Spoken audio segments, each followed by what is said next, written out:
그럼 이제 취득세 납세 의무자를 한번 가볼게요. 취득세 납세 의무자 그러면 여기서는 이제 가장 쉽게 생각하면 돼요. 납세 의무자 그러면 그 물건을 그 위에 있는 지문을요. 요 단어를 요 세금 종류 단어 있죠. 이 단어를 그대로 밑으로 쭉 내려버리면 돼요. 내려버리면 돼요. 그럼 누가 취득세 내야 될 의무가 있다는 이야기인가? 취득한 사람. 그러면 돼요.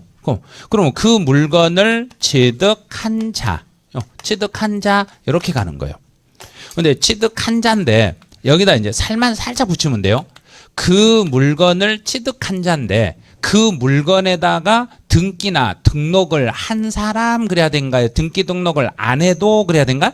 안 해도. 그러면 내가 물건을 사가지고 예를 들어 책을 하나 샀다고 생각해봐요. 책을 한 권 샀으면 이 책 사고 나서 이 책에다가 이름을 쓰면 그때부터 내 책인가요? 돈 주면 내 책인가? 그럼 해결됐네. 집을 사도 내 집 사가지고 돈 주면 내 집인가요? 집에다가 등기하면 내 집인가? 돈 주면 내 집이죠. 내가 차를 하나 샀어요. 차 샀어요. 차에다 등록을 하면 내 차인가요? 돈 주면 내 차인가요? 그 아주 간단한 논리예요. 이렇게 간단한 논리를 막 이걸 외우려고 그래요. 그럼 이제 등기 등록을 불문한다는 이 말만 알면 돼요. 이 말을 사실상이라고 그래요. 그래서 사실상 취득한 자 이렇게 가는 거예요. 그래서 제일 중요한 게 사실상 그 단어를 해석하는 거예요. 사실이라는 단어를 해석해 보세요. 거기에 사실상 취득한 자 그랬으니까 실제로 취득한 자 그랬으니까 이 물건을 취득해서 이름을 쓴 사람 그래야 된가? 안 써도 그래야 된가? 안 써도. 그럼 문제는 이렇게 내는 거예요. 민법상 등기나 등록을 이행한 경우에 한하여 취득세를 부과합니다. 틀렸네요. 알아버렸네. 시험 문제는 알아버린 거예요. 그러면 이제 분명히 그 다음에 이제 그 다음 지문으로 해석할 지문이 그 다음에 요 취득이라는 요 단어 해석이에요. 제일 먼저 이 사실이라는 요 단어를 해석하시고 그 다음에 취득이라는 단어를 해석하시고 그럼 이제 취득이라는 요 단어는 요거는 이제 어떻게 해석이 되냐면 소유권 주장. 소유권 주장. 그럼 소유권 주장입니다.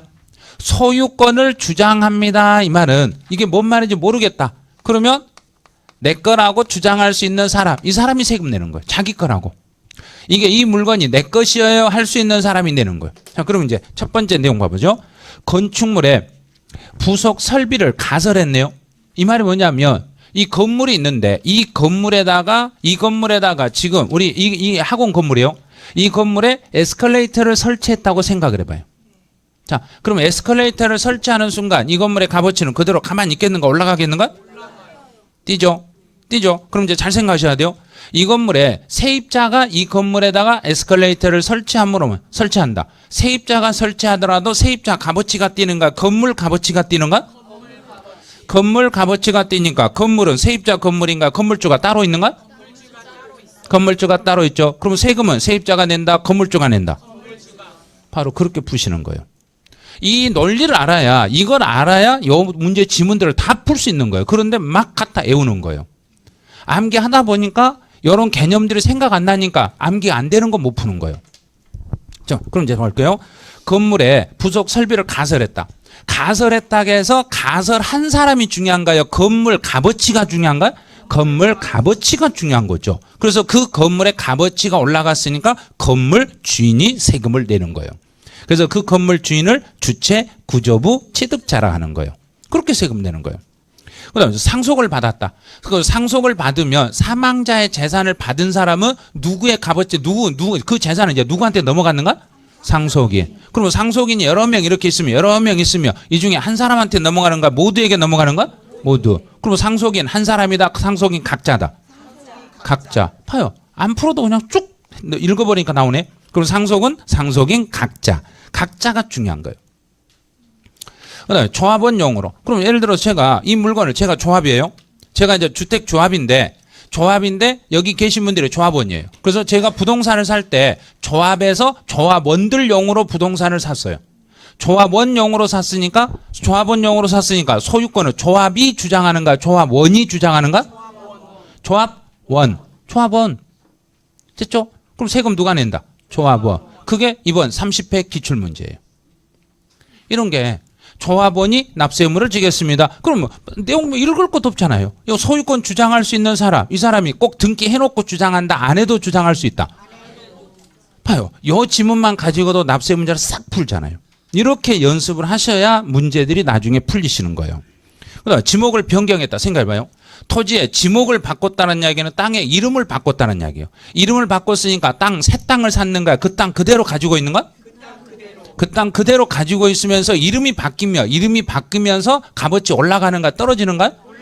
올라가니까 사지도 않았으면서 값어치가 올라갔으니까 그 땅 뭐 한 사람이 세금 내는가?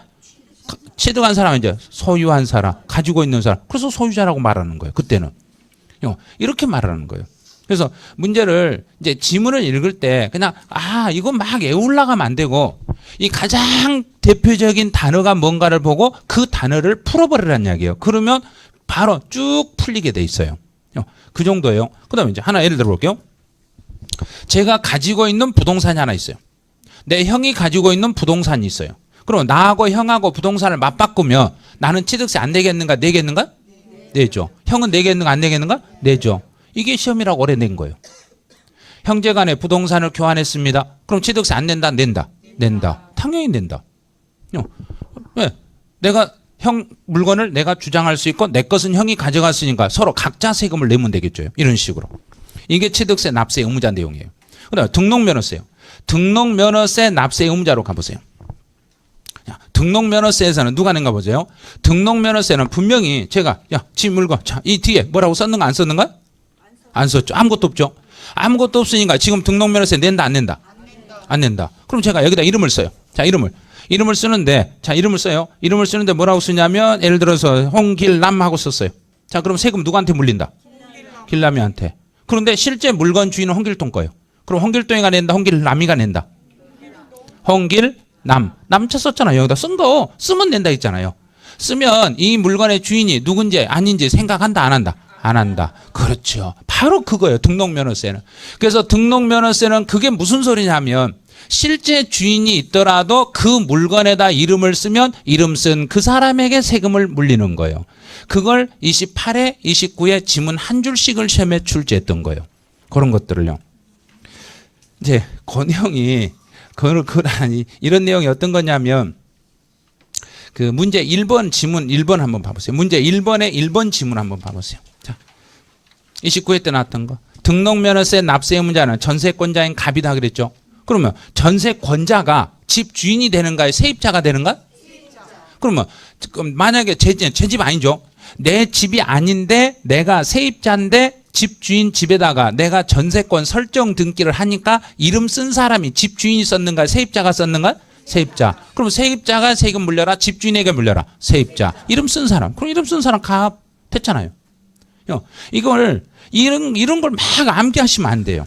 그 다음에 이제 동그라미 5번 봐보세요. 자, 5번요. 5번에 보시면 만약 병이 갑으로부터 전세권을 이전받아 등기하는 경우라며 등록면허세 납세 의무자는 그러면 병이 갑으로부터 이전을 받아서 누구 명의로 등기를 하고 있는가? 병. 이름 쓴 사람이 누구다? 병. 그러면 이름 쓴 사람이 병이니까 세금은 누구에게 물린다? 병.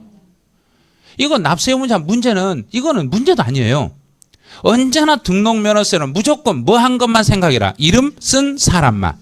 이름 쓴 사람. 그럼 이제 하나 예를 들어 볼게요. 제가 은행에서 대출을 받았어요. 은행에서 대출을 받으면서 내 부동산을 은행에다 잡히고 대출을 받았으면 은행이 내가 너한테 얼마 빌려줬음 하고 쓰는가요? 빌린 사람이 내가 은행 너한테 얼마 내가 받았음 하고 쓰는가요? 빌려줬음. 은행 너 나한테 나중에 돈 줘야 된다? 은행이 쓰는가요? 내가 쓰는가요? 은행이 쓰는 거예요. 그래서 은행 이름이 어느 은행에서 얼마 대출하고 은행 이름이 써져 있죠. 밑에가. 무슨 은행. 그러니까 이름을 은행이 썼는가 내가 썼는가? 은행. 그럼 세금은 은행이 낸다 내가 낸다? 은행이 내는 거예요. 이름 쓴 사람이 은행이니까. 등기부상에 이름이 기록되면 기록된 사람에게 물리는 거예요. 그러면 예를 들어 볼게요. 만약에 내가 물건을 구입을 했어요. 구입을 해가지고 내 이름으로 등기를 못하고 우리 부모님 이름으로 등기를 해놨어요. 그럼 등록면허세 누가 내야 된가? 부모님이. 이름 쓴 사람이 내는 거예요. 물건 주인은 아니어도. 그게 바로 무슨 뜻이냐면 여기 나와 있는 명의자 과세라는 게 그 말이에요. 명의자 과세라는 게 이름표 과세라는 게 그 말 뜻이에요. 그 말뜻만 알면 돼요. 이름이 있으면 그 이름만 보고 세금을 물리겠습니다. 이렇게 되는 거예요. 그럼 이제 이런 내용을 보죠. 제가 이 물건에다 제 이름을 썼어요. 자, 이름 썼어요. 이제 머리 좋으시면 금방 아실 거예요. 이름을 썼어요. 그런데 이 물건에 대해 이 물건이 잘못돼 가지고 원인 무효가 돼 가지고 이 이름 쓴 이 자체를 이제 말소시켰어요. 자, 이름 쓴 자체를 지웠어요. 그럼 등록면허세 낸다 안 낸다? 자, 오늘 책을 사가지고 책에다 이름을 썼어요. 그리고 책 환불해주라고 돌려달라면 책값 돌려준다 안 돌려준다? 그러면 등기부상에 이름을 한 번 썼으면 이게 무효가 되더라도 등록면허세는 돌려준다 안 돌려준다? 안 돌려준다. 그게 답이에요. 그런 거예요. 무지 단순한 거죠 이게. 그래서 이제 시험 보기 임박했을 때 이런 소리 들으면 이거 진짜 이렇게 시험에 나오면 너무 좋겠다 그럴 거예요. 근데 지금 처음 하신 분들은 이거 좀 어려운데 조금 어려우실 거예요. 왜냐하면 제가 처음에 그랬잖아요. 이건 마지막에 정리하는 내용이라고요. 진짜 최종 정리하는 거라고. 그 다음에 이제 재산세로 가봐요. 재산세 납세 의무자는 딱 하나예요. 6월 1일 현재. 6월 1일 현재 그 물건을 소유한 자. 자, 6월 1일 현재 소유한 자. 그럼 6월 1일 현재, 6월 1일이라는 요 단어를 요걸 가지고 시험에서 11번인가를 냈어요. 6월 1일을 아는가? 6월 1일 현재 소유한 자인데 여기서 이 소유라는 것은 실제 소유자에게 물리는가요? 서류상 소유자에게 물리는가? 실제 소유자. 그럼 여기는 사실상. 자, 그럼 제가 이 건물을 제가 이 건물주라 봐요. 이 건물주인데 세금 안 내려고 제가 여기다 등기를 안 해놨어요. 자, 등기 안 했으면 나에게 재산세 안 나온다? 나온다. 등기를 안 했더라도. 요 말 뜻이 등기 등록을 불문한 이 뜻이에요. 그래서 세법에서는 사실이라는 용어가 나오면 등기를 했던 안 했던 요거 상관없이 이렇게 해서 가시면 돼요. 그럼 이제 공유재산 한번 연습해 보죠. 자, 요 물건 이게 건물이라 봐요. 이 건물을 저하고 제 배우자가 공동으로 소유하고 있어요. 이 물건을 나와 배우자가 공동명의로 가지고 있으면 세금은 그 중에 한 사람만 내는가요? 각자 내야 되는가? 각자 내는 거죠. 그럼 뭐대로 내면 되겠는가? 지분대로. 만약에 지분 표시가 없으면 정부가 납세자에게 당신 거 얼마예요? 물어보고 물리겠는가? 그냥 막 잘라서 물려버리겠는가? 막 잘라서. 그래서 지분 표시가 없으면 두 사람이 공동명의라고 나오면은 두 사람한테 전화하는 게 아니라 두 사람으로 반땅해가지고 50%씩 물려버린 거예요. 그래서 균등하게 물려버린 거예요. 그거는요. 그래서 거기에 지분 표시가 없음 균등 분배 그랬죠. 그 다음에 이제 이런 게 있어요. 자, 이 물건에다가 재산세는 이거 논리만 알면 돼요. 재산세 세금을 계산하고 고지서를 보낼 때는 딱 논리가 딱 한 가지예요. 재산세는 먼저 세금부터 계산을 해요. 정부가 세금부터 계산하고 세금 이 물건 주인이 누군가를 찾아요. 자, 세금부터 계산하다 보세요. 재산세는 세금을 먼저 계산해 놓고 나중에 소유자가 누구인가를 찾아요. 자, 그런데 이 세금을 계산했어요. 계산해 놓고 아무리 봐도 이게 실제 주인이 누군지 모르겠어요. 실제 주인도 모르요. 여기 서류상에 봤더니 서류상에 쓴 사람도 없어요. 공부상의 소유자도 없어요. 그러면 세금 안 받는다? 받는다. 그래도 받는데 뭐 하고 있는 사람한테 받는다? 지금 현재 사용하고 있는 사람. 그래서 사용자가 되는 거예요. 그런 걸 시험이라고 내는 거예요. 이렇게요. 그래서 기속이 분명하지 않았다. 그럼 그건 곧 주인이 누군지 모른다. 주인이 모른다고 해서 세금을 안 받는 게 아니라 그 물건을 사용하고 있는 사람에게 받겠습니다. 그 다음 이제 특이사항이 하나 있네요. 수탁자 명의로 등기된 신탁재산이 있어요. 그럼 이제 이 물건에 대한 세금을 계산해 봤어요. 자, 세금 계산해 봤어요. 계산해 봤더니 이 물건의 등기부상에 수탁자가 이름이 등기가 돼 있네요. 수탁자 이름으로 거기에 기록, 등기부상에 수탁자가 딱 기록이 돼 있어요. 그러면 세금은 고지서를 수탁자한테 전화해서 혹시 원래 주인 알고 있어요? 원래 주인 주소가 어디예요? 하고 물어보겠는가? 안 물어보겠는가? 안 물어보겠죠. 그럼 누구한테 물려버린가? 수탁자에게 바로 물리는 거예요. 그럼 수탁자 네가 내고 너는 원래 주인한테 네가 받아라. 세금은 네가 먼저 내고 나중에 원래 주인한테 받아라. 이렇게 가는 거예요. 그 다음에 이제 마지막 하나가 등기, 이제 상속이에요. 자, 상속을 받았다. 그러면 이 물건을 놔두고 어떤 분이 사망하셨어요. 자, 세금 계산해 놓고 고지서를 보내려고 봤더니 이 물건 주인이 이미 사망하고 안 계셔. 그러면 사망자 명으로 보내야 된가요? 상속인들한테 보내야 된가? 상속인에게 보낼 때는 딱 두 가지 논리가 있어요. 먼저 상속재산에 대해서 등기를 했는가 안 했는가를 판단하는 거예요. 등기를 했는가 안 했는가를 판단해가지고 등기가 돼 있으면 등기한 사람 네가 내 하고 보내는 거예요. 그런데 등기를 아무도 안 했다. 그러면 혹시 누가 낼 거예요 하고 손 들라고 그래요. 누가 낼 거예요? 그러면 손 든가 안 든가?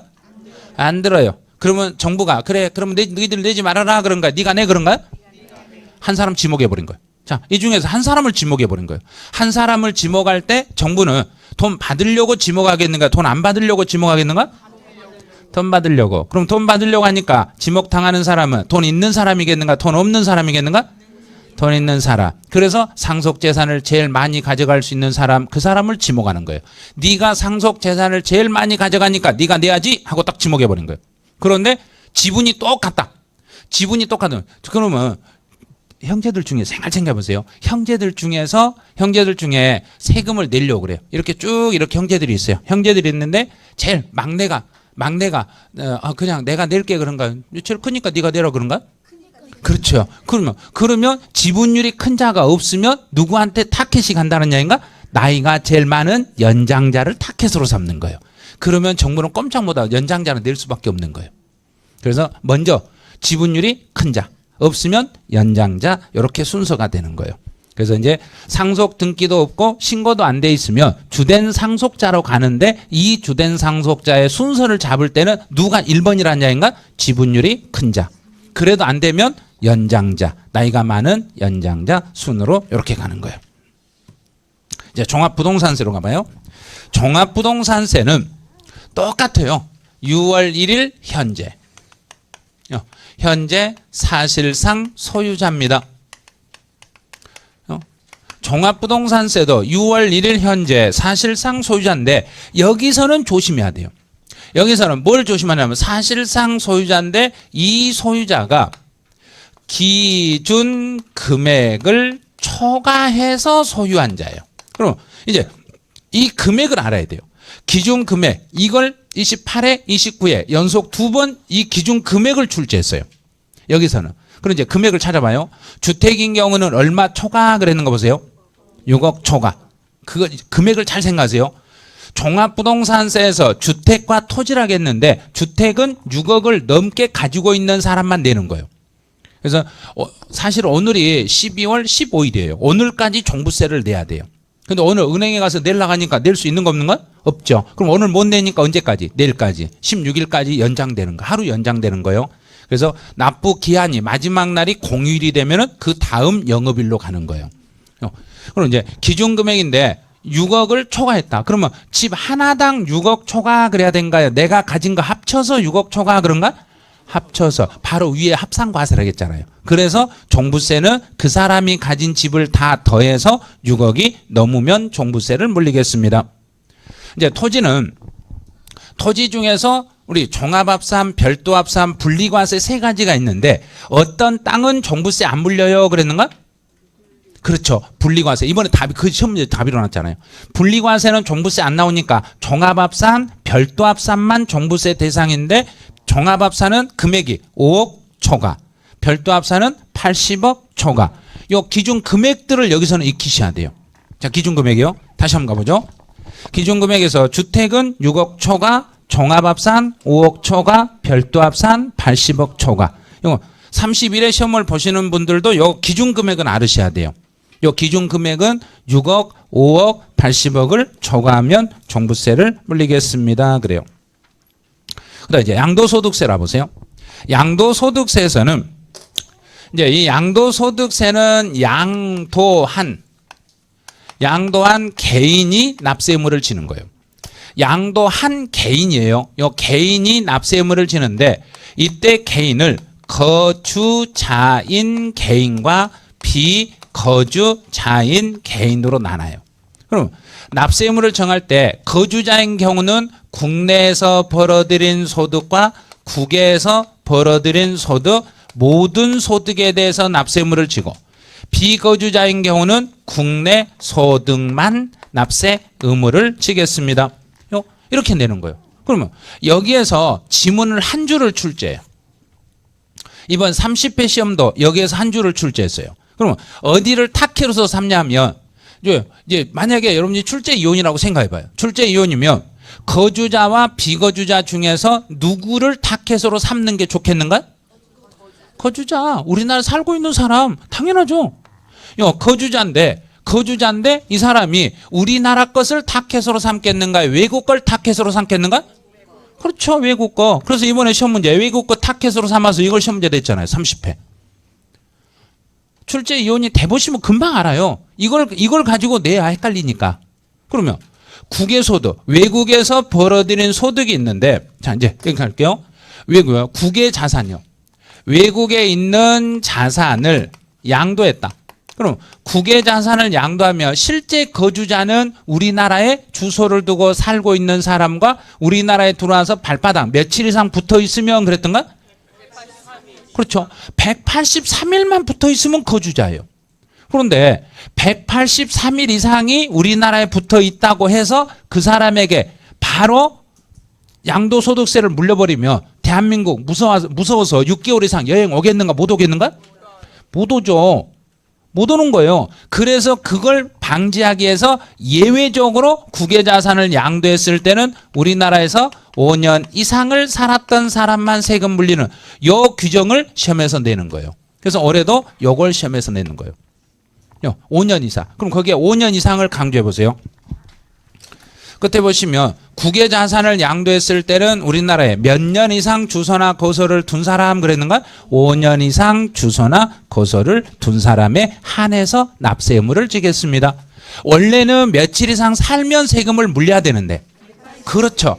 183일 이상을 살면 물리는데 그렇게 해버리면 외국인들이 우리나라에 안 오니까 그걸 방지하기 위해서 우리나라에서 5년 이상 살았던 사람에게만 국외자산 양도하면 세금 물리겠다 하고 법을 살짝 풀어준 거예요.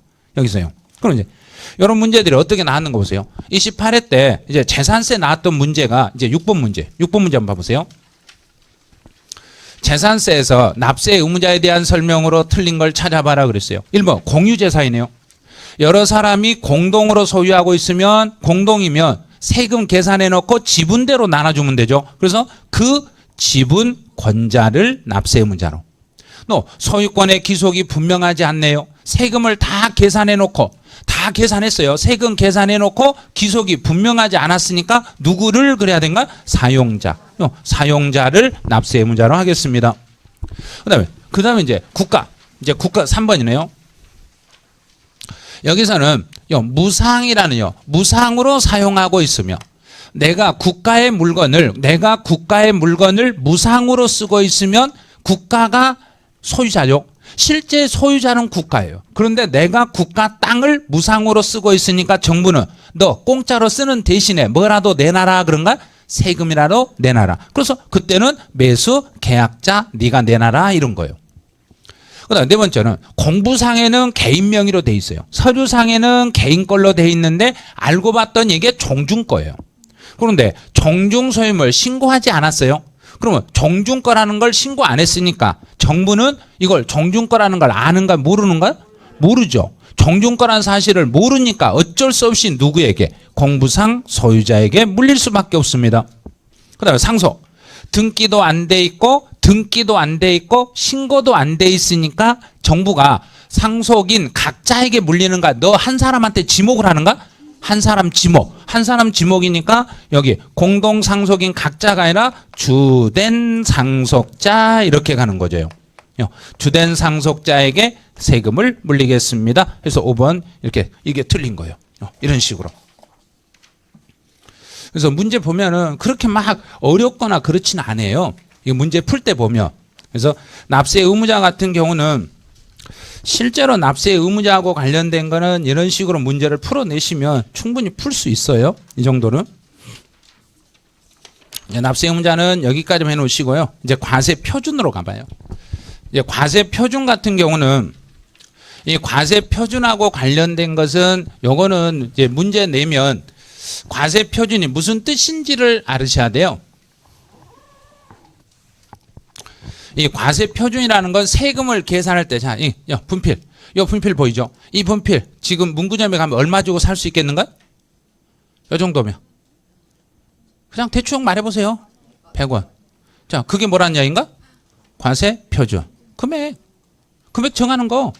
금액 정하는 게 과세 표준이에요. 별것 아니에요. 그러니까 복잡한 거 하나도 없어요. 그런데 다시 이제 자, 제 손에 들고 있는 거, 지금 얘 왼손에 들고 있는 거요. 이거 얼마면 사겠는가?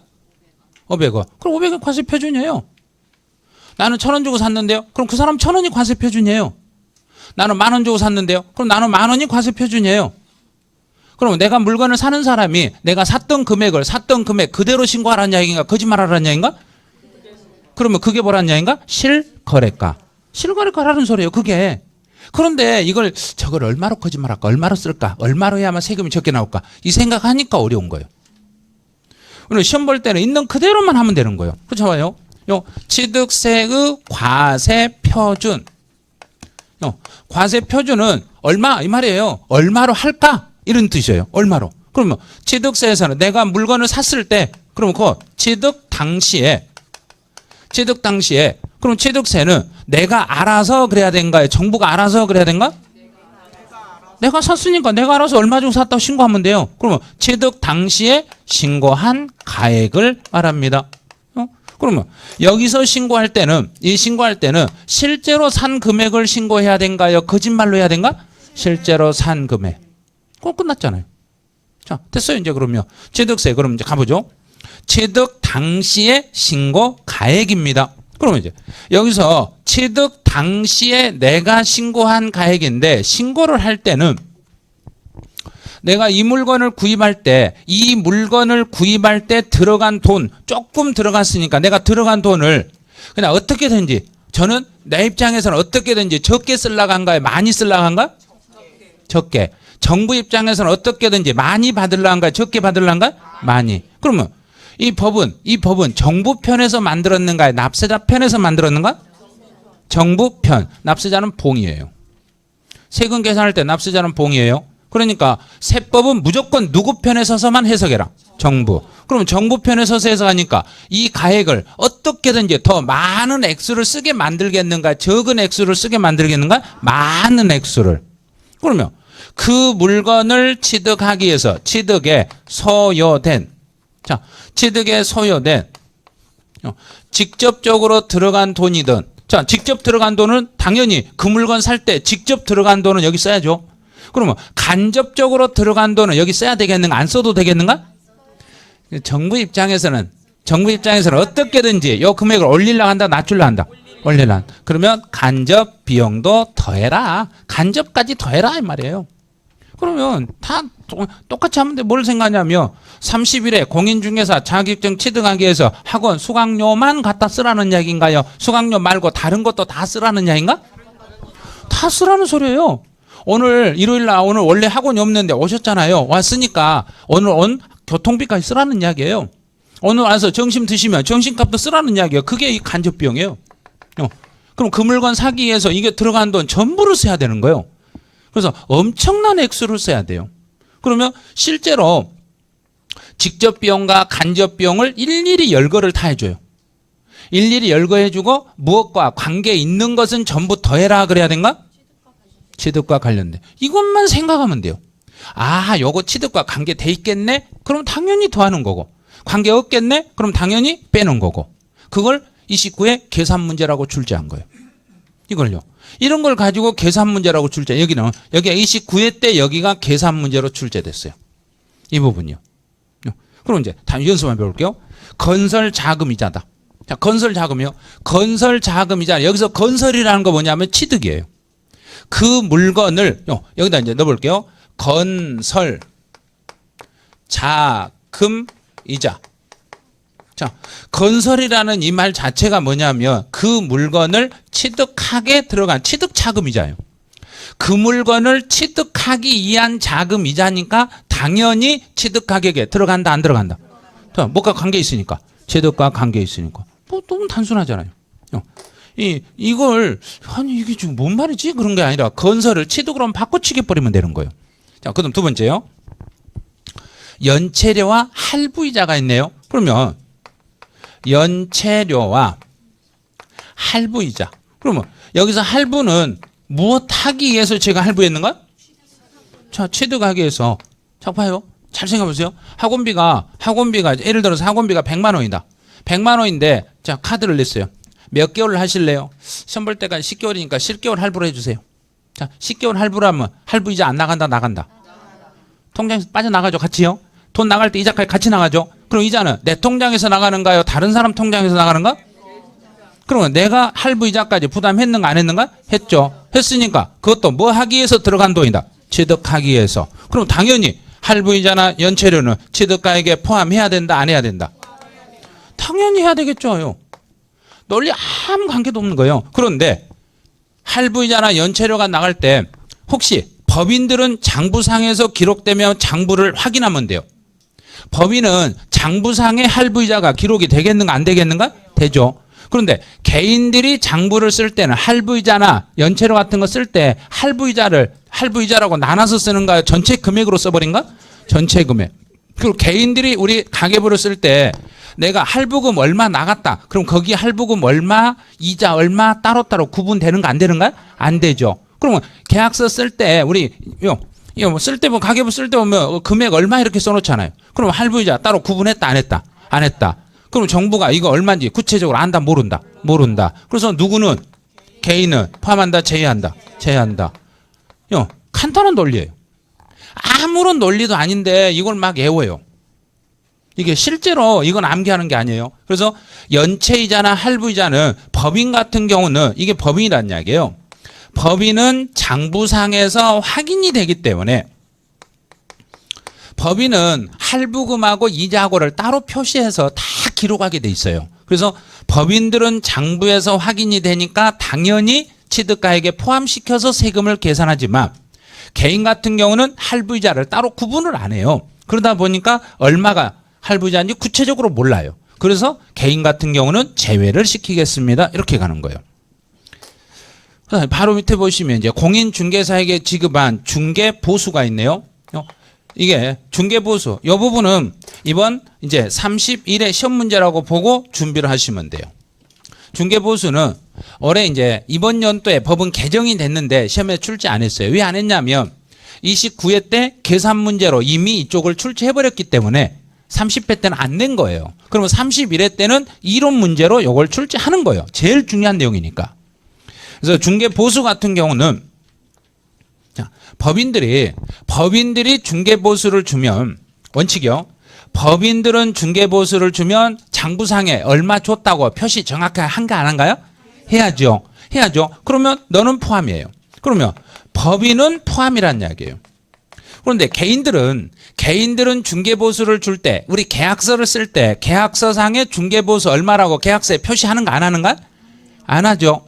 계약서상에 중개보수 얼마라고 쓰진 않죠. 전체 금액 얼마만 써놓고 중개보수 얼마라고는 안 써요. 그래서 개인들이 부담한 중개보수는 너는 제외시켜드리겠습니다. 법에서 이 규정이에요. 그러면 이게 예외 규정이기 때문에 이걸 출제할 수밖에 없는 거예요. 이게 원리 원칙으로 본다면 개인들이 부담한 중개보수도 포함해야 돼요. 그런데 예외적으로 중개보수는 취득가액 계산에서 빼드리겠습니다. 이렇게 예외 규정을 뒀던 거예요. 그것도 올해부터 2019년부터 그랬어요. 그러면 2020년 시험에서는 이걸 출제할 수밖에 없다는 이야기예요. 이렇게 잡아내시면 돼요. 그다음 이제 등록면허세로 가봐 이제. 등록면허세에서는 무엇 하면 세금 물려라 그랬는가? 등록하면. 그러면 여기다 등록 당시 이렇게 가는 거예요. 등록 당시. 등록을 할 때 내가 알아서 세금 계산 신고해 줘야 된가? 정부가 알아서 해줘야 된가? 내가 알아서 하는 거죠. 등록 당시에 본인이 신고한 가액으로 가겠습니다. 자기가 알아서 신고한 거예요. 자, 신고를. 그럼 이제 여기서 신고할 때 어떻게 한가 보죠? 자, 이제 지상권부터 가봐요. 지상권 그러면 지가 뭐란 말인가? 땅만 생각하세요. 지상권 그럼 땅이니까 그 땅의 가격. 그럼 부동산 가격. 됐죠? 그 땅의 가격, 그 부동산 가격. 그다음에 가등기. 여기서 가는 임시요. 그러면 가등기는 임시니까 임시로 등기하더라도 그 부동산 가격이 돼요. 그래서 그 부동산 가격. 만약에 가등기를 담보에 대한 가등기를 하면 담보니까 뭐가 되는가? 채권. 그래서 채권 금액이 되는 거예요. 그래서 부동산 가격 또는 채권 금액으로 갑니다. 그다음에 저당권이나 경매 신청이나 가압류나 가처분 요 네 가지는 무엇 하려고 요 행위를 하는가 생각해 보세요. 뭐 하려고 하는가? 돈 주려고 하는가? 받으려고 하는가? 받으려고. 그렇죠. 그럼 돈 받으려고 하니까 받을 사람에게 세금을 물리는가요? 줄 사람에게 물리는가?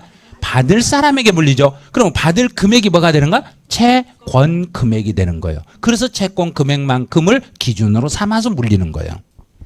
그다음 이제 전세권. 전세권 설정할 때는 세입자가 하는가요? 집주인이 하는가? 세입자가. 세입자가죠. 세입자가 집주인한테 뭐 받으려고 하는가? 뭔 돈? 전세금. 그럼 전세 금액을 기준으로 세금 물리는 거예요. 그래서 전세 금액이 되는 거예요. 그럼 이제 시험 문제를 낼 때는 임차권만 시험에 내는 거예요. 임차권만. 그럼 임차권만 내니까 좀 진하게 놨잖아요. 임차권은 임차권은 우리가 상가 임차라고 생각해 봐요. 그러면 임차 보증금을 받으려고 하는 게 맞아요. 그런데도 법에는 월 임대차 금액으로 표시가 돼 있어요. 그게 예외로 그렇게 돼 있어요. 그래서 그걸 내는 거예요. 그럼 시험 문제 낼 때마다 뭐라고 내냐면 임차 보증금 이렇게 내요. 그럼 그건 틀렸잖아요. 임차 보증금이 아니라 월 임대차 금액을 기준으로 합니다.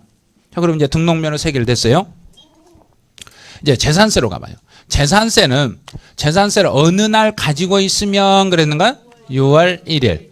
6월 1일 현재. 재산세라는 것은 우리가 직접 계산하는가? 정부에서 계산해 주는가? 정부에서 계산해 주죠. 그럼 정부가 계산해 주니까 6월 1일 현재의 시가 표준액으로 갑니다. 시가 표준액으로 가요.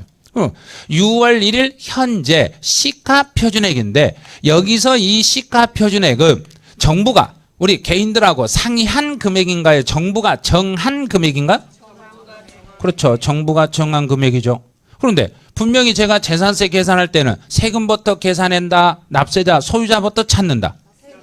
세금부터 찾는다. 세금부터 계산하죠. 세금부터 계산했으니까 이 시가 표준액은 그 물건의 주인이 법인이건 개인이건 고려한다? 고려하지 않는다. 고려하지 않는다. 고려하지 않으니까 문제에서 첫 번째 나오는 게 이거예요. 개인 법인 소유를 불문합니다. 이걸 가지고 문제를 내는 거예요. 그러면 법인이 소유한다고 해서 법인은 장부가액으로 간다 안 간다? 안 간다. 봐요. 소유자가 누군지를 먼저 생각하면 안 돼요. 이 건물이 만약에 이 건물을 개인이 소유하고 있으면 가격을 무슨 가격을 기준으로 매기는 거고 시가 표준에 만약에 이 건물을 법인이 소유하고 있으면 무슨 금액을 기준으로 매기는 거고 시가 표준에 무조건 시가 표준에 소유자는 따지면 안 되니까 먼저 세금부터 계산하니까 정부가 세금을 계산할 때는 무엇을 기준으로 세금을 먼저 계산하고 시가 표준액으로 계산하고 시가 표준액으로 먼저 계산하니까 개인 법인 소유를 묻지 않습니다. 그게 첫 번째 기준이에요. 개인 법인 소유를 불문하겠습니다. 그래요. 두 번째 줄에 나왔잖아요. 개인 법인 소유에 관계없이 시가 표준액으로 갑니다. 그다음에 하나 더 이제 그러면 만약에 제가 이제 그 땅이나 그 주택이나 건물의 가격이 얼마라는 걸 사실 가격을 확인했어요. 사실상 가액이 확인이 됐어요. 그러면 이 사실 가격을 확인해 가지고 이것밖에 안 되는데 왜 너희들은 이렇게 매기니? 시가 표준액으로 이렇게 계산하는데 안 된다. 내가 사실상 가격을 확인해 봤더니 이것보다 훨씬 저렴한데 이것보다 저렴하니까 내가 입증을 하면 입증된 가격을 해준다 안 해준다? 절대 안 해주죠. 재산세는 세금부터 계산한다 있어요. 납세자 말을 절대 안 들어요. 그러면 사실 가격이 확인돼도 시가 표준액으로밖에 안 됩니다. 이걸 시험이라고 이렇게 내는 거예요. 이런 것들요. 그럼 바로 밑에 써져 있잖아요. 거기에 사실상 가액이 확인되는 경우에도 시가 표준액으로 갑니다. 그러게 이렇게 계속 시가 표준액을 고집을 하니까 이 금액으로 가니까 납세자들이 너희들 해도 너무한 거 아니냐? 왜 이렇게 세금을 많이 물리냐? 이렇게 따지니까 좋다. 그러면 우리도 공정하게 해줄게. 그래서 나왔던 게 공정시장 가액 비율을 출제했던 거예요. 그래서 공정시장 가액 비율은 뒤에 퍼센트는 체크해서 기억하셔야 돼요. 토지와 건축물은 70%예요. 토지와 건축물은 70%, 주택인 경우는 60%를 적용합니다. 그래서 토지 건물은 70%, 주택은 60%를 적용하겠습니다. 그래요. 이제 종합부동산세로 가네요. 종합부동산세도 어느 날의 가격으로 매기면 되겠는가? 6월 1일 현재. 6월 1일 현재 정부 공시 가액으로 가겠습니다. 이름을 이상한 말을 썼네요. 앞에서 재산세 설명할 때는 지금 뭐라고 썼는가? 시가 표준에. 근데 종부세 할 때는 공시 가액. 똑같은 거예요. 똑같은데 국세하고 지방세를 구분하려고 지방세에서는 시가 표준에, 국세에서는 공시 가액 이렇게 쓴 거예요. 그다음에 종부세에서는 이제 기준 금액을 넘어야 된다 했죠. 그러면 주택인 경우는 얼마가 넘으면 종부세를 물리고 6억 초과. 그럼 전체 금액에서 얼마는 빼고 물린다. 그렇죠. 바로 그 말이에요. 그래서 그 주택 봐보세요. 공시 가격을 합한 금액에서 6억을 빼고 뒤에 공정시장 가액비율 몇 프로 곱했는가?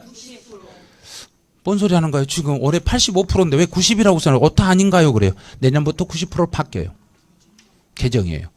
내년에는 95%. 만약에 32회 시험을 준비하고 있다. 그러면 32회 때는 95%. 33회를 준비하고 있다. 그때는 100%. 1년에 5%씩 인상이 돼요. 그럼 종부세가 매년 5%씩 계속 올라간다는 이야기예요. 지금부터.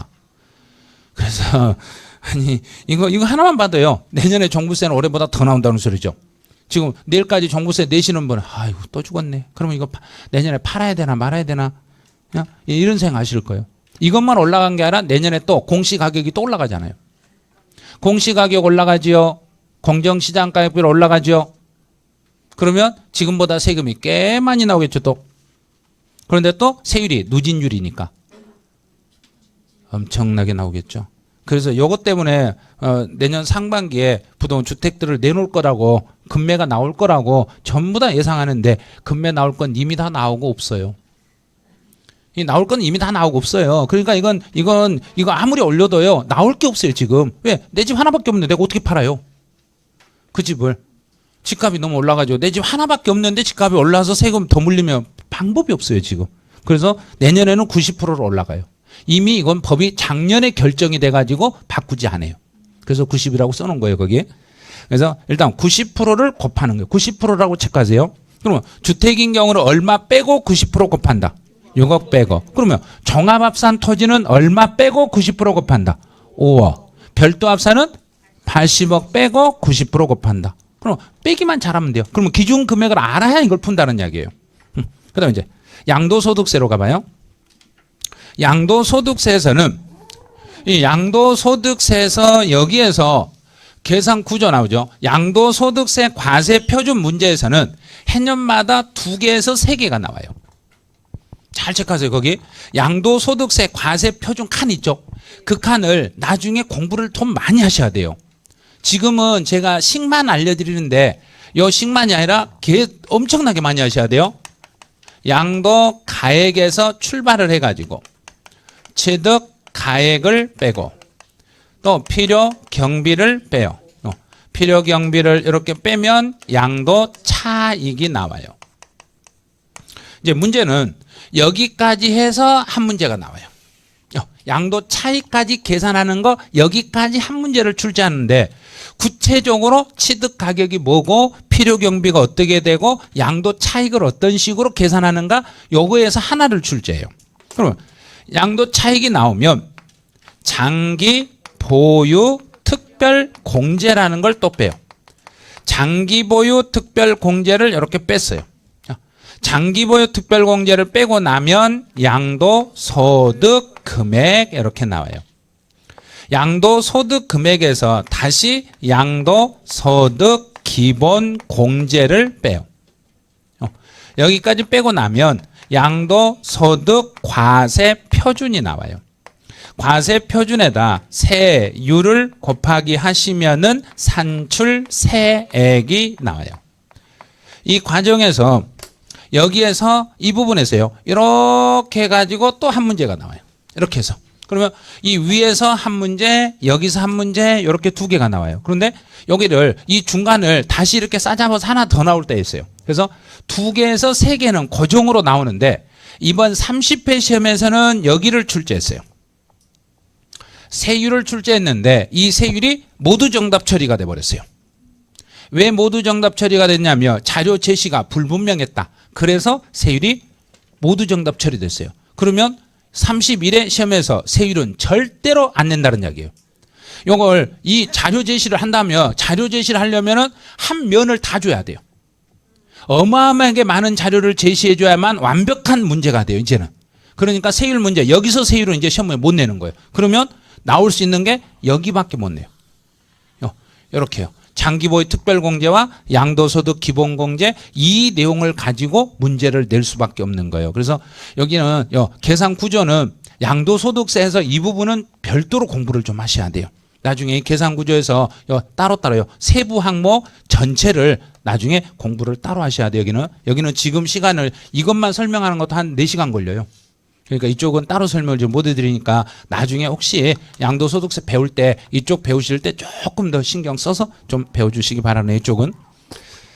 그럼 이제 여기까지 해가지고 이제 여기까지 해서 이제 과세 표준 지문을 이제 출제하는 걸 알려드렸어요. 그럼 과세 표준은 주로 지문이 하나씩 문제가 나올 때는 취득세 내용하고 양도소득세하고 재산세를 타켓으로 삼아요. 그런데 재산세는 아주 쉬워요. 풀 수 있어요.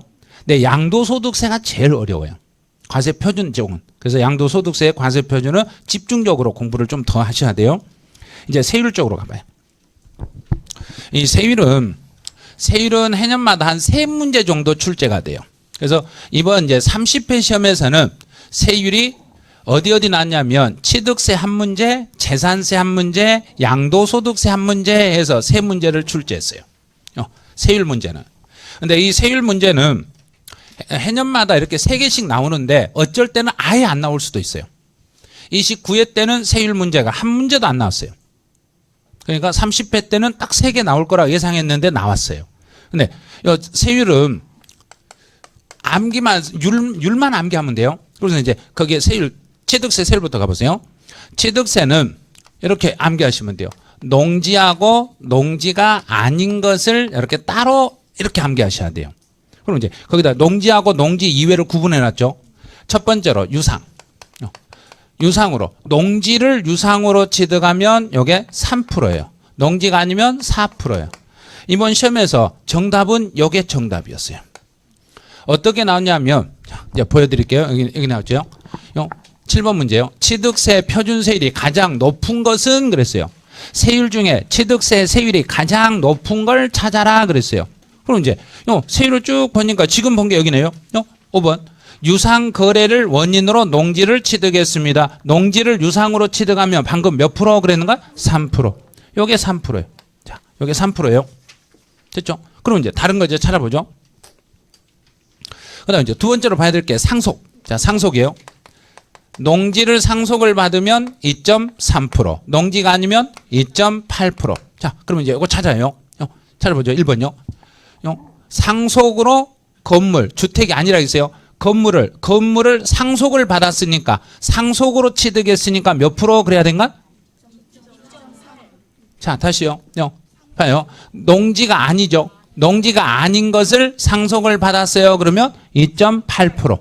그냥 2.8. 여기는 2.8% 이렇게 적으시면 돼요. 이렇게. 예, 여기까지 됐죠? 그 다음에 보는 게 증여예요. 자, 증여요. 증여를 받을 때는 개인이 증여를 받을 때와 비영리 단체가 증여받을 때 개인이 증여받으면 3.5%를 적용하고 비영리 단체는 2.8을 적용해요. 자, 그럼 이제 이 중에서 나오는 거 보죠. 여기 나왔네요. 사회복지법인이 기부에 의하여 건물을 취득했다. 그러면 비영리 단체가 증여를 받았다는 얘기예요. 비영리 단체가 증여를 받으면 2.8%입니다. 이렇게 가는 거죠. 거기까지 됐으면 이제 그 다음에 이제 봐야 될 게 이 표에는 지금 없네요. 원시 취득이라는 게 있어요. 원시로 취득하면 2.8%입니다. 원시. 그 표에 들어있어요? 있네요. 원시 취득 2.8 들어있네요. 어디가 숨어져 있네요. 예, 원시 취득은 2.8%입니다. 그러니 그 다음에 이제 그럼 여기 나왔네요. 영리법인이 공유수면 매립이 원시죠. 원시로 취득했으니까 2.8%입니다. 2.8%. 그 다음에 공유물을 분할했습니다. 공동으로 소유한 물건을 분할했습니다. 공유물을 분할하면 2.3%입니다. 그러면 유상거래 원인으로 쭉 보니까 여기는 보니까 주택이네요. 주택은 이제 밑에 표를 봐보세요. 6억 이하의 주택은 1%예요. 1%죠. 그런데 6억 초과 9억 이하는 이거 뭐야 이거? 이상하게 써있죠. 뭐 수학 등식으로 써있죠. 이게 내년부터 법이 개정이 돼요. 이제 6억을 초과하고 9억 이하인 경우는 소수점으로 바뀌어요. 100만 원 단위로 세율이 달라져요. 그런데 여기 시험 문제 내겠는가 안 내겠는가? 안 내요. 못 내는 거예요. 그래서 공부하지 말라는 얘기예요. 그런 것들은. 이거는요. 그런데 여기에서는 지금까지는 어떻게 됐냐면 9억짜리 집은 2%였어요. 근데 지금은 6억을 초과한 6억 100만 원짜리, 6억 100짜리하고 9억짜리가 2% 똑같았어요. 그러니까 이건 너무 불합리한, 너무 불합. 그래서 6억 100, 6억 200, 그 100만 원 단위로 해서 소수점으로 넘어가요. 그러면 이제 계산할 때 엄청 복잡해요. 취득 당시의 가액을 1억으로 나누고 곱하기 3분의 1을 곱하고 빼기 3% 해가지고 거기서 빼요. 이런 걸 어떻게 공부를 해요, 이런 걸. 출제위원도 그런 거 안 내요. 걱정하지 마세요, 이런 거. 그래서 이 중에서요, 이것들 중에서 제일 높은 걸 찾아라 그랬으니까 몇 프로가 제일 높은가? 5번. 이 중에 하나라도 모르면 풀겠는가 못 풀겠는가? 찍기는 왜 찍어요 이런 걸. 이 정도요. 이 정도면 풀 수 있어요. 그다음 이제 등록면허세 세율이에요. 등록면허세 세율은 보면 유상 이전, 여기서 이제 유상으로 이전하면 이제 요령을 알려드릴게요. 자, 뭔 소리요? 갑자기. 자, 유상하고 여기서 이 세율을 등록면허세 세율을 요령을 알면 바로 풀 수 있어요. 등록면허세는 요 세율 있죠. 이 세율 중에서 여기서 빼기 2% 이러면 돼요. 왜냐하면 2%가 옛날 취득세거든요. 그럼 이제 이 세율이 두 개가 동시에 이렇게 두 개씩이 이렇게 나오면 이 중에 적은 걸 택하겠는가요? 높은 걸 택하겠는가? 높은 거 택해서 2 빼면 되겠죠. 자 봐요. 유상으로 이전하면 3하고 4 중에 높은 건 4%. 여기서 2를 빼니까 몇 프로? 자, 상속. 2.3하고 2.8 중에 높은 건 2.8. 그럼 상속 등기는 0.8. 그다음에 개인 증여, 개인 비영리요. 둘 중에 높은 것은 3.5. 2 빼니까 1.5. 요령을 알면 풀겠죠. 그럼 이제 이 문제가 이제 8번 문제에서 등록면허세 이 문제가 이렇게 나오는 거예요. 자 볼게요. 등록면허세에서 뒤에 이제 요령이 있어요. 뒤에 권자로 끝나는 건 전부 0.2예요. 권자 무슨 뒤에 관광을 하면 0.2 그러면 돼요. 전세권, 지역권, 임차권, 저당권 그럼 전부 다 뒤에 2자만 붙으면 돼요. 2. 자, 그럼 됐죠? 그다음에 이제 상속으로 그랬어요. 상속을 받으면 0.8 됐죠? 그러면 이렇게 풀어놓고 보니까 답이 없네. 이거 어떻게 해? 그러고 나고 그럼 이제 과세 표준을 보는 거예요. 전세권은 전세금액, 지역권은 요역지가액, 임차권은 임차 보증금. 너 틀렸네. 앞에서 그랬잖아요. 임차권은 뭘로 해라 그랬는가? 월 임대차 금액. 문제 출제예요. 봐보세요. 자, 문제 출제 뭐라고 돼 있는가? 표준 세율로 틀린 걸 찾으라. 세율 틀린 걸 찾아라 해놓고 지문은 과세 표준을 답으로 내는 거예요. 출제위원 진짜 야비한 사람이에요. 문제를 이렇게 냈어야 돼요. 과세 표준 및 세율로 틀린 걸 찾아라. 이랬어야 돼요. 과세 표준을 바꿔버리면 안 되는 거예요. 세율을 틀린 걸 찾으라 했잖아요. 그러면서 과세 표준을 바꿔치게 버린 거예요. 그러니까 출제위원을 믿으면 안 된다는 이야기예요. 지문을 쭉 읽으면서 세율을 다 보니까 세율 다 맞네? 세율 다 맞네? 그럼 얼른 앞에 걸 얼른 읽어보셔야 돼요. 저당권은 내가 돈 받으려고 잡고 있으니까 저당권은 채권 금액, 임차권은 월 임대차 금액, 지역권은 요역지가액, 그다음에 전세권은 전세 금액, 상속으로 부동산이 넘어왔으니까 부동산 가액. 이렇게 문제를 푸는 거예요. 자, 그다음에 이제 재산세 문제네요. 재산세에서 재산세 이제 세율로 가봐요. 재산세 세율에서는 여기서는 토지, 건축물, 주택 요 세율들이 이렇게 나와요. 그럼 토지는 종합합산 토지와 별도합산 토지와 분리과세 토지 세 가지로 나눠요. 근데 종합합산 토지와 별도는 요거는 합산이니까 세율이 0.2에서 0.5가 돼요. 별도는 조금 낮아지니까 0.2에서 0.4가 돼요. 이거는 공부 좀 하셔야 돼요. 이런 것들은. 근데 분리과세에서는 생산적으로 쓰는 게 있고 사치로 쓰는 게 있어요. 그러면 생산하면 저율 분리과세로 가고 사치하면 고율 분리과세로 가요. 이것만 가지고 이제 한번 풀어볼게요. 자, 볼게요. 9번 문제는 이번 이제 30회 기출문제인데 재산세 표준세율이 초과 누진세율로 되어 있는 것을 찾아라. 초과 누진세율로 되어 있는 걸 찾아라 그랬어요. 초과 누진세율. 그러면 초과 누진세율을 찾아라 그랬으니까 볼게요. 별도합산은 0.2에서 0.4의 초과 누진세율. 분리과세들은 전부 비례세율이에요. 분리과세는 이건 초과 누진세율 아니에요? 이렇게 되는 거예요. 그럼 이제 토지에서는 기억이 초과 누진세율. 그럼 이 중에서 기억 들어가는 거 요 색 중에 하나가 답이란 이야기예요. 이런 식으로. 그다음 이제 디귿은 건축물이네요. 근데 요령이 안 사람이 있어요. 건축물은 무조건 비례세율이에요. 건축물은 누진세율이 절대로 안 나와요. 건축물은 비례세율이에요. 그러면 디귿 들어간 건 틀린 거예요. 틀렸어요. 그다음에 주택. 이제 니은 비례세율이니까 니은 들어간 거 틀렸죠. 그러면 몰라도 답은 찾았네. 3번. 그런데 주택은 경우는 어떻게 됐냐면 주택은 0.1에서 0.4까지 초과 누진세율이에요. 그러면 답을 찾아냈잖아요. 그래서 여기 이 세율도 그 안에 들어있어요. 주택인 경우는 0.1에서 0.4. 공장 용지. 그러면 공장의 용지는 0.2. 별장은 4%. 사치도 4%. 근데 바로 밑에 보면 종합합산, 별도합산 이 두 가지는 초과 누진세율이에요.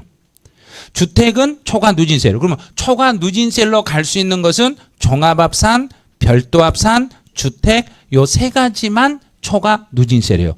이걸 이번 30회 시험 문제로 낸 거예요. 그럼 31회는 이렇게 못 내요. 이제 31회는 이런 거 못 내요.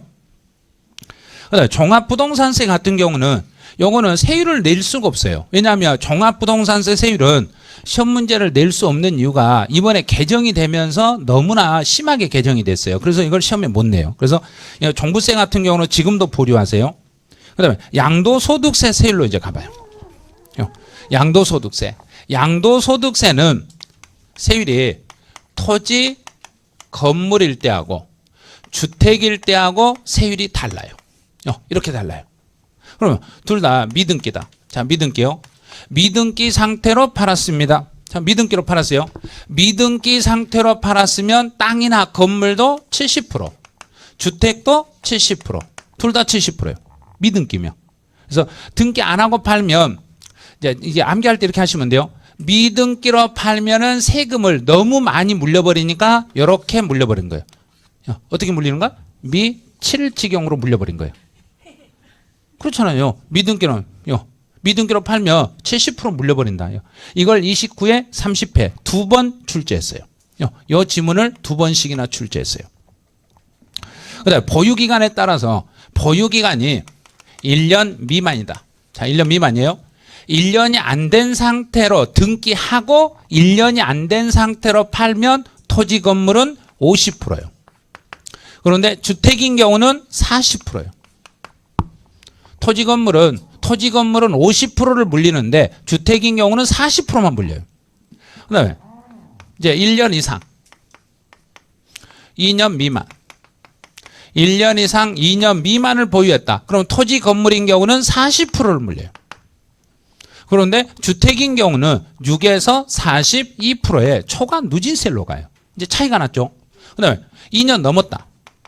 2년 이상이면 토지 건물은 6에서 42%를 물려요. 근데 주택인 경우는 그래도 6에서 42%를 이렇게 물려요. 이거는 이제 따로 공부를 하셔야 돼요. 이건 세율은 나중에 다시 계속 암기를 하셔야 이것들이 풀려요. 그래서 세율은 이 표 안에 있는 거 그 세율 쪽을 쭉 연결하면서 계속 익혀야 돼요. 그래서 이 세율은 모대도 3개 정도로 나올 거라고 생각하고 계속 공부를 하셔야 돼요. 세율 쪽에서는. 그럼 이제 이번에 이제 10번 문제에서 양도소득세 이 문제가 모두 정답 처리가 됐어요.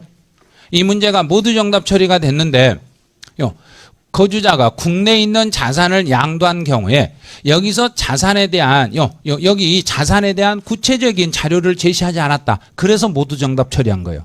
이렇게 문제를 만약에 이런 문제가 모두 정답 처리되면 31회부터는 낼 문제가 하나도 없어요. 이렇게 냈는데 이 자산의 내용이 분명하지 않아 가지고 정답 처리를 다 해주겠다. 그건 너무 심한 거예요. 이건 실제로 오류가 아니에요. 오류가 아닌데 모두 정답 처리가 된 거예요.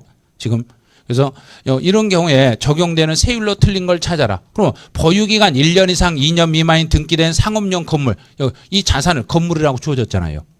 건물은 1년에서 2년 사이니까 몇 프로? 40% 해결했잖아요. 또 보유 1년 미만 조합원 입주권 이건 주택이거든요. 1년이 안 되면 안 된 주택은 1년이 안 됐으니까 40% 됐죠? 그다음에 이 지문은 모르겠어요. 잠깐 보류. 자, 그다음에 과세 표준이 1,200만 원 이하인 등기된 비사업용의 토지다. 비사업용의 토지는 일반적인 토지보다 10%씩을 더 물려요. 그러면 1,200만 원이니까 원래는 6%인데 10%를 더 물리니까 100분의 16. 그래서 6%가 아니라 16%가 되는 거예요. 그다음에 미등기 건물이니까 몇 프로? 70%. 그러면 이제 봐야죠. 조정 대상 지역 공고가 있는 날 이전에 공고되기 전에 입주자로 선정된 지위를 양도했다. 사실 요게 이상이 있었거든요. 요게 입주자로 선정된 지위를 양도하기 위하여 매매계약을 체결하고 계약금을 지급받은 사실이 증명서류에 의해서 확인되는 경우는 여기는 공고가 있는 날 전이니까 이걸 적용하면 안 돼요. 전에는 공고가 나기 전에는 요 지문이 보유 기간에 따라서 세율이 달라지는 거예요. 보유 기간에 따라서 달라지니까 상황에 따라서 1년이 안 됐으면 50%가 될 수도 있고 1년에서 2년 사이면 40%가 될 수 있고 2년 넘었으면 초과 누진세율이 될 수 있어요. 그래서 이 지문을 잘못 출제한 거예요. 이게 정답이 아니에요. 이거 복수정답, 가답안에서는 이게 답으로 나왔어요. 그래서 제가 가답안 설명하면서 이건 답 아닌데 왜 답을 했는지 모르겠다. 이게 답이 안 되면 답이 없다. 이게 답이 아니면 답이 없다. 그래서 여기 이전이라는 말을 잘못 썼다. 이전이라고 써가지고 잘못했다. 만약에 조정 대상 지역 공고 난 이후라고 해놓고 여기다 40이라고 했어야 되는데 이걸 공고 나기 전이라고 했으니까 50이 될 수도 있고 40이 될 수도 있고 초과 누진세율이 될 수도 있으니까 이 자료 불분명하다. 이거 불분명하다고 알려드렸어요. 그랬더니 요건 답이 안 된다. 그래서 요거하고 2번인가 요 지문하고를 4번이네요. 4번. 요 지문하고 두 개가 이상하다 막 이야기를 하셨어요. 그런데 요게 사실은 답인데 이게 답이 안 되니까 자료가 불분명하니까 요게 답이 안 돼요. 그래서 실제로는 답이 없는 걸로 된 거예요. 모두 정답이 아니라 답이 없는 거예요. 답이 없으니까 모두 정답 처리해 드린 거예요. 그래서 그런 거예요. 이게요. 그럼 세율은 이제 여기까지예요. 그럼 세율까지 여기까지 딱 정리하면 시험 문제가 몇 개 정도가 해결되시냐면요. 전체 합쳐서 8개에서 9개 정도가 해결이 돼요. 여기까지가. 그다음에 이제 마지막으로 징수 방법부터 밑에까지 이 부분까지 해가지고 총 여기에서 3문제가 나와요.